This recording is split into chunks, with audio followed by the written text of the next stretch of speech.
Breaking news, layoff notices are going to more than 200 teachers at HISD schools. This comes just days after that rowdy school board meeting ended with people in handcuffs. And remember this frightening video of a home invasion? What would you do? Law enforcement offers potentially life-saving tips. Hurricane season will be here before you know it, but are you prepared? It's the tax-free weekend on hurricane supplies.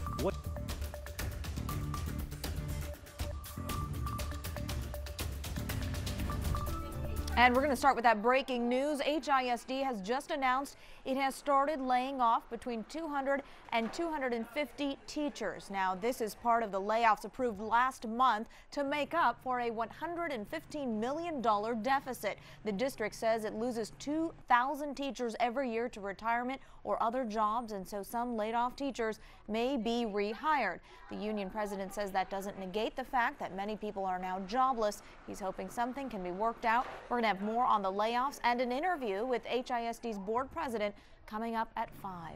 In the meantime, this video of a terrible home invasion in our area is spreading online. Criminals held a family at gunpoint and pistol whipped a pregnant woman. Yeah, it truly is scary to think that this could happen to any one of us. So what can you do if something like this happens to you? Marcelino Benito, live in Montgomery County with advice from an expert. Hey, Marcelino.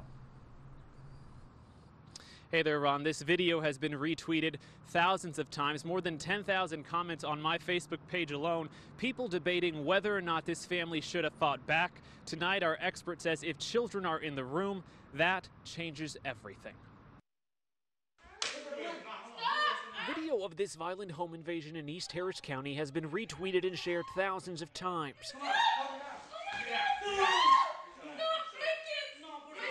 A mother's cries to protect her kids as 4 armed gunmen storm into the house has outraged the public and sparked debate about what to do if you find yourself in the same situation. I was kind of proud of the mom. She brought all her children together and tried to keep them from interrupting these guys, because you saw what happened when the daughter got up and tried to run towards the door. He pointed his gun at her right away. I was like, holy smokes, that little girl's going to get shot. Security expert and current Montgomery Police Chief Jim Napolitano has years of experience in the Secret Service. She just got hit. He watched the surveillance tape with us to analyze what, if anything, this family could have done differently. These individuals got into the house immediately, and once they're on top of you like that, you have to comply. He says this family did everything right, focused on surviving. On Twitter, viewers have suggested this would have been different if the family was armed. Well, this family was, but made the decision not to grab their gun and open fire. Once people start shooting, all those kids are in jeopardy. Napolitano says home invasions like these are always fluid. Children in the room change everything. Families always have to judge carefully what to do before fighting back. I can tell you what I would do until that weapon's in your face, and it's a completely different situation when you're looking down the barrel of a gun. This expert says one of the easiest things you can do is burglar-proof your home with extra bolts or locks. The key is making sure you buy yourself extra time before they get in, to hide in a safe room or to be able to grab your gun and defend yourself. As far as this specific investigation goes, investigators tell me they are still looking for suspects, but they're tracking down several key leads. For now, we're live in Montgomery County. I'm Marcelino Benito, KHOU 11 News. So frightening, but some good advice there from the experts. Thank you so much, Marcelino. Well, detectives are looking into whether 2 gruesome crimes are linked. Look at this here. This is a sketch of a woman whose head was found on March 24th in Lake Houston along FM 1960. Police say just 3 weeks earlier, someone found a severed head in Cameron Parish, Louisiana. Both women were white, had reddish hair, and both heads were in plastic bags. Detectives in Texas and Louisiana are sharing information, hoping to get some answers. The so-called Golden State Killer has appeared in court this afternoon. James Joseph D'Angelo is charged with at least 8 murders. Authorities say the 72-year-old former police officer is also tied to more than 40 rapes during the 1970s and 80s. Prosecutors still have to decide whether all the crimes will be tried together. Now, his arrest brings relief to dozens of victims' families, and today we're learning more about how D'Angelo was caught. Investigators say DNA at old crime scenes matched samples from ancestry websites. Now, Jessica Borg is live downtown to explain why this is raising privacy concerns for some people. Hey, Jess.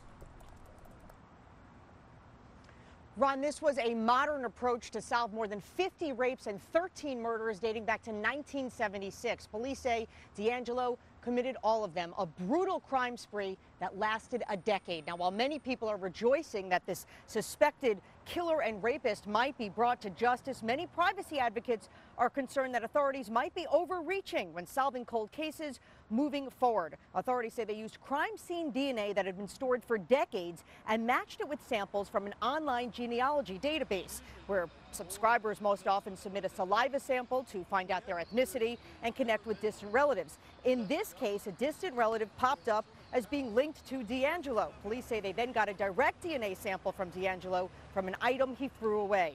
KHOU legal analyst Gerald Tree says when people sign up for these websites, they're handing over many of their rights to privacy, rights that they might be aware of and rights that many websites do make clear. What he says is not good is that third parties' rights to privacy might be infringed upon when they didn't sign up for these websites, like relatives who might be suspects in crimes tracked down by law enforcement.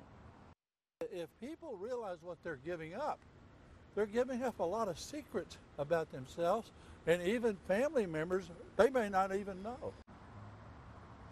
Now, police say their biggest tool in the Golden State Killer case was a particular website, GED Match, where people upload and share genetic information publicly. The site is free, and police did not need a court order to obtain the DNA information they got from the site. Well, just today, the website said, though, they had actually no idea that law enforcement was using their database to track down this suspect. Coming up live in a report at 5 o'clock, much more on that, much more on what other genetic testing websites say about sharing their information, and much more on these privacy concerns. For now, we are live downtown. Jessica Borg, KHOU 11 News. It's fascinating as far as the science is concerned and legally as well. Thank you so much, Jessica.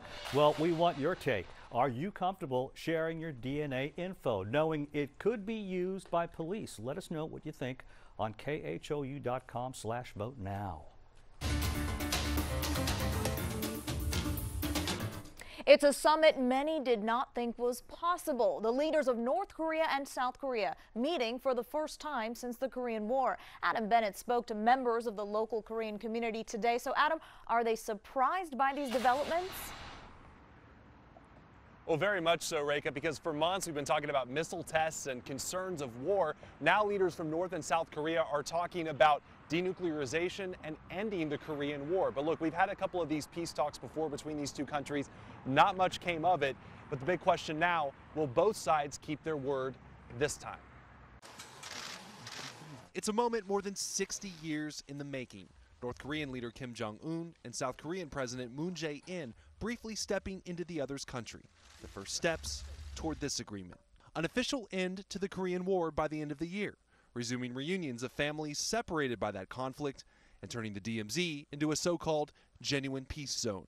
South Korean President Moon will visit North Korea for a second summit this fall. We are very cautiously optimistic. I hope it's true. Houston attorney Yong An grew up in South Korea. Every moment we knew that there could be a war. Before moving to the U.S. when he was 13. This has been going on for 70 years. And now actually having a peace, unbelievable. Over at Houston's Korean Community Center, we still all have family members in Korea, and they're very excited. Chairman David Shin says he and others are cautiously optimistic and hope Kim will keep his word. He should look at China, where there's no leadership change, but there's economic change. What actually comes out of this, that's a very more difficult question. Rice University political science professor Richard Stoll says he's skeptical North Korea would give up their nuclear weapons because of how important they've been to the country up to this point. Even if they said we will give them up, unless something is done about the 20-plus facilities they have that are part of their nuclear complex, they can always build more in the future. David Shin says he believes President Donald Trump's planned upcoming denuclearization talks with Kim are very important. Meanwhile, Professor Stoll cautions that President Trump should work with regional allies in these talks, and he says that any U.S. president eventually should turn over the negotiations to some of the parties that have some of the more in-depth technical knowledge, because this is such a complicated yet important topic. Reka? Yeah, complicated, important, and a very emotional day for a lot of Korean families. Thank you, Adam.